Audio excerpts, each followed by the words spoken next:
What's that little piece? What's that doing?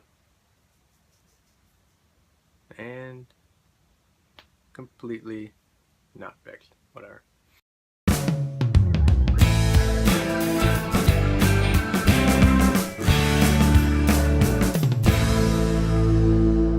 Hey everybody, welcome to another episode of the Motley Stew Show. My name is Luke, I'm your host. Thanks for joining up again and becoming one of the ingredients for this week. What I want to talk about this week is actually a little bit of a phenomenon that's not totally new, but seemed to have gotten a bit of a boost over the past week. What it is that politicians, certain elected officials, have a tendency to have power over certain things that they have no understanding of. And that's fine. They should be looking to experts and people like that, bringing them in front of them and asking for their opinions. But what we find more often than not, or maybe just recently more often than not, is that people are making judgments and making kind of assumptions and things that they want to prove right that kind of follow their own narrow belief system instead of actually any facts whatsoever. Basically, it's the same idea as that me coming into a room and telling everybody how the laws of physics work when I never majored in physics. I don't have any sort of degree in physics. I didn't really study physics. But then me saying, you know what, I'm going to make rules against how physics should work.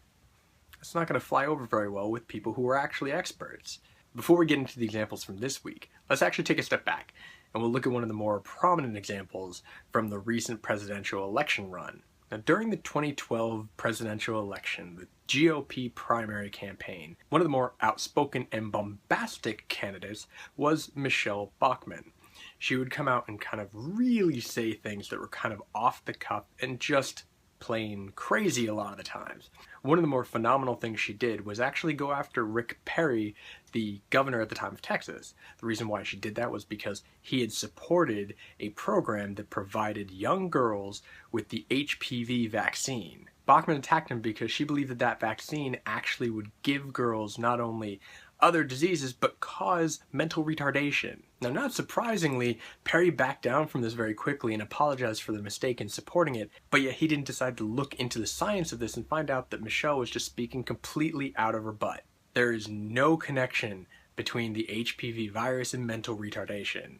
She actually gained a spike in the polls from this, but it didn't really last, and of course she flamed out very quickly if anyone remembers that campaign. Now cut to this week, and you have this woman from Nevada. This is Nevada Assemblywoman Michelle Fiore. She's a Republican, and she decided she wants to change the end-of-life laws in Nevada so that people with cancer can actually flush out their cancer using baking soda.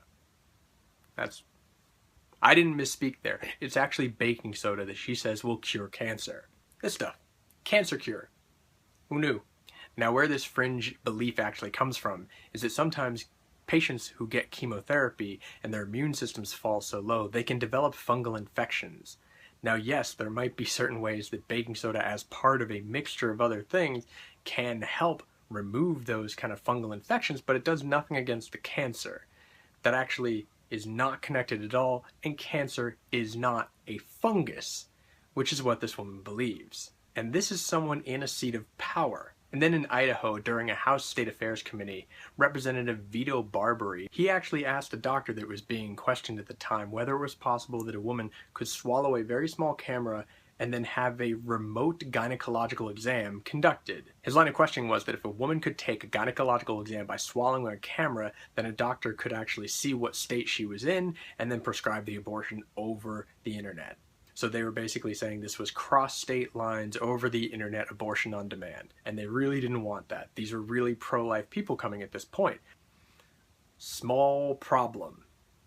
Swallowing a camera through a woman's mouth will never reach her vagina. Doesn't connect. Stomach and that don't meet. That's kind of simple human anatomy, but yet he seemed to be convinced that this was possible. But his conviction didn't seem to last too long when the doctor replied that swallowing pills do not end up in the vagina. There was laughter in the audience, and he just seemed, oh right, that makes sense.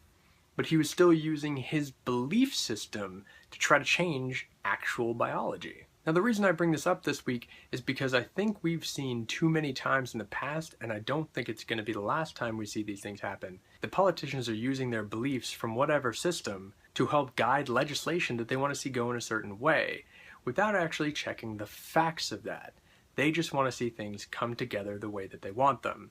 But facts tend to get in the way, and they're acting like they're experts in something that they have no right to be an expert in. Now, I'm not going to go walk into a hospital and tell people how to get their operations done. I'm not going to tell them where to cut. I'm not going to tell them what to take out and what to leave in. And politicians shouldn't do that either. Politicians who have no experience in the medical field should have no right to control the medical field and what decisions they make. What do you think? Should there be a creation of a committee that's actually staffed by people with experience in the medical industry, maybe actual doctors or hospital administrators, and they get to make national legislation based around how medicine is given throughout the country? Or do you think it's okay for the lawmakers to basically make the laws that they see fit? Let me know in the comments down below. So thanks for watching another episode of the Motley Stew this week. This one was actually done really late in the night on Friday, so I'm getting it all cut and put together so that you guys can still get it on Saturday morning. And it's been a busy day. I was over at YouTube Space all day, so it's been really exciting. It's been a good day, and I'm glad to actually get the episode put together and get it out for you guys. So you can like, favorite, share, subscribe. All those things are awesome. Pass the word around, pass a comment down below. Let me know what you guys think. And as always, see you next week. Here's a little bit of Logan. Look right here. Look at the paper. See right here? You gotta rip it.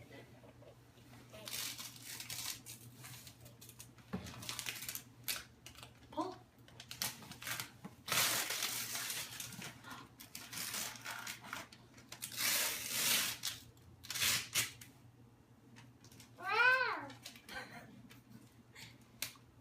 Keep pulling. Pull more. Yeah, Daddy can't see what it is yet. Look. Up here. Can you pull?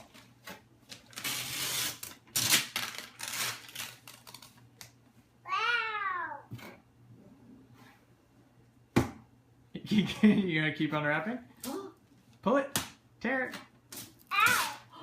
There you go.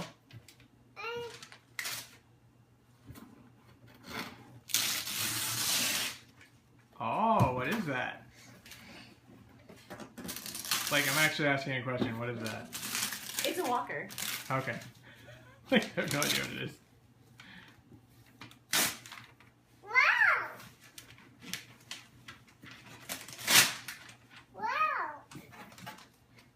What is it? Do you want to flip it over? Yes. Yeah, that's a picture of what it is. Ooh, look, Logie. Look. Small problem. Swallowing a camera through a woman's mouth will never reach her vagina. Doesn't connect. Stomach and that don't meet.